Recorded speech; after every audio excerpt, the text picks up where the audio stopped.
Assalamualaikum warahmatullahi wabarakatuh.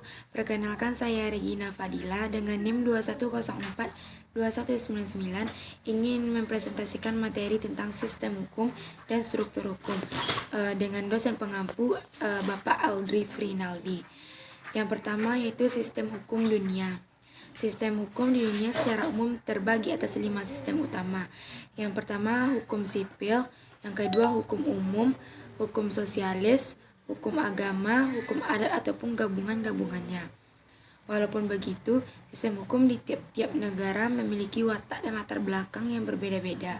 Ilmu yang mempelajari sistem hukum adalah perbandingan hukum, peraturan hukum yang berlaku di dalam suatu kelompok sosial.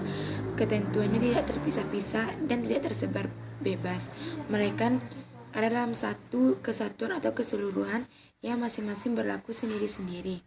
Setiap satu kesatuan yang merupakan keseluruhan aturan terdiri dari bagian-bagian satu sama lain yang berkaitan, tidak dapat dilepas-lepas, tersusun secara teratur dengan tatanan tertentu, merupakan suatu sistem yang dinamakan sistem hukum. Hukum sebagai suatu sistem hukum mempunyai bentuk-bentuk sistematikanya sendiri. Sistematika didasarkan hasil pemikiran dalam pembentukan sistem. Selanjutnya itu sistem hukum di dunia, yaitu ada Anglo-Sakson, Eropa kontinental, Islam, komunis, dan campuran. Selanjutnya pertama itu Anglo-Sakson. Sistem Anglo-Sakson adalah suatu sistem hukum yang didasarkan pada jurisprudensi, yaitu keputusan-keputusan hakim terdahulu yang kemudian menjadi dasar keputusan hakim-hakim selanjutnya. Anglo-Sakson merupakan negara-negara berbudaya khas dan berbeda sejarah sosial budaya dengan negara-negara di daratan Eropa Barat lainnya yang disebut kontinental. Sistem hukum yang berasal dari Inggris kemudian menyebar ke Amerika Serikat dan negara-negara bekas jajahannya. Kata Anglo-Sakson berasal dari nama bangsa, yaitu Anglo-Sakson, yang pernah menyerang Inggris kemudian ditaklukkan oleh Hertog Normandia William. Selanjutnya yaitu Eropa kontinental. Eropa kontinental ini, sistem hukum Eropa kontinental merupakan suatu sistem hukum dengan ciri-ciri adanya berbagai ketentuan-ketentuan hukum dikodifikasi atau dihimpun secara sistematis yang akan ditafsirkan lebih lanjut oleh hakim dalam penerapannya. Yang ketiga yaitu Islam.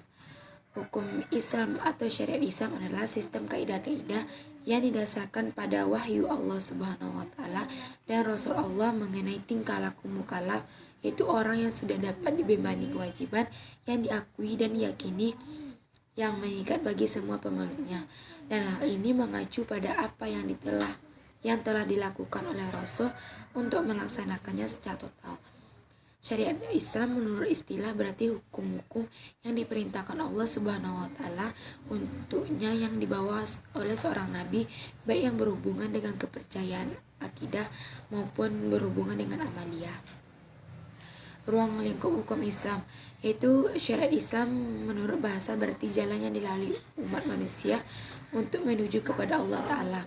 Dan ternyata Islam bukanlah hanya sebuah agama yang mengajarkan tentang bagaimana menjalankan ibadah kepada Tuhannya saja. Keberadaan aturan atau Islam, ketentuan Allah Subhanahu wa taala untuk mengatur hubungan manusia dengan Allah Ta'ala dan hubungan manusia dengan sesamanya. Sumber hukum-hukum Islam yang pertama yaitu Al-Quran. Sumber hukum Islam yang pertama adalah Al-Quran, sebuah kitab suci umat Islam yang diturunkan kepada Nabi terakhir, yaitu Nabi Muhammad SAW melalui malaikat Jibril. Al-Quran memuat kandungan-kandungan yang berisi perintah, larangan, anjuran, kisah Islam, ketentuan hikmah dan sebagainya. Yang kedua itu Al-Hadis.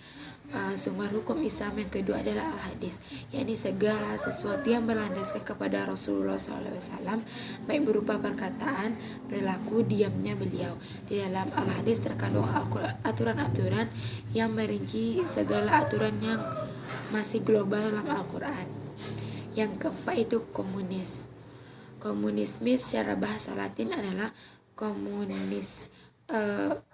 Bahasa Inggris adalah common, adalah ideologi yang berkenaan dengan filosofi, politik, sosial, dan ekonominya bertujuan utamanya menciptakan masyarakat komunis dengan aturan sosial ekonomi berdasarkan kepemilikan bersama alat produksi dan tidak adanya kelas sosial, uang, dan negara. Komunis internasional sebagai teori ideologi mulai diterapkan setelah meletusnya revolusi Bolshevik di Rusia tanggal 7 November 1917. Yang kelima yaitu campuran.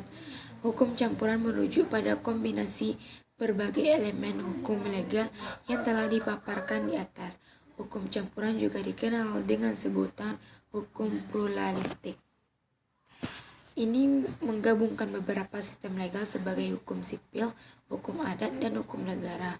Hukum campuran kerap ditemukan di negara bekas jajahan yang selepas kemerdekaannya masih mempertahankan beberapa elemen hukum kolonial yang menyesuaikannya dengan konteks masyarakat saat itu.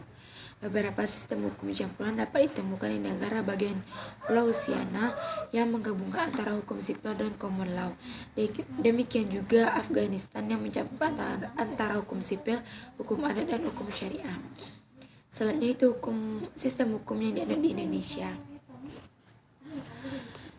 Sebagai negara hukum, Indonesia menganut 3 sistem hukum sekaligus yang hidup dan berkembang di masyarakat, yakni sistem hukum sipil, sistem hukum adat, dan sistem hukum Islam. Ketiga sistem hukum tersebut saling melengkapi, harmonis, dan romantis. Hukum Islam mempengaruhi pola hukum di Indonesia karena mayoritas penduduk di Indonesia menganut agama Islam yang mendukung hukum Islam bagian yang penting dan berpengaruh dalam sistem hukum Indonesia. Sedangkan hukum adat sebagai hukum yang asli yang tumbuh dalam berkembang dari kebiasaan-kebiasaan masyarakat mempengaruhi proses berlakunya hukum Indonesia. Bahkan nilai-nilai yang terkandung dari hukum adat dan hukum Islam Indonesia digunakan dalam pembentukan jurisprudensi di Mahkamah Agung. Selanjutnya itu struktur hukum di Indonesia. Komponen struktural adalah bagian dari sistem hukum yang bergerak dalam suatu mekanisme. Contohnya, lembaga pembuat undang-undang, pengadilan, dan berbagai badan yang diberi wewenang untuk menerapkan dan menegakkan hukum. Perubahan struktur dari sistem hukum tersebut berjalan dengan cepat berbeda. Secara kelembagaan, sistem hukum yang berlaku di Indonesia terdiri dari atas beberapa struktur hukum, meliputi badan peradilan, kepolisian, badan penuntutan atau kejaksaan, lembaga pemasyarakatan, penasihat hukum, konsultan hukum, serta badan-badan penyelesaian sengketa hukum di luar pengadilan.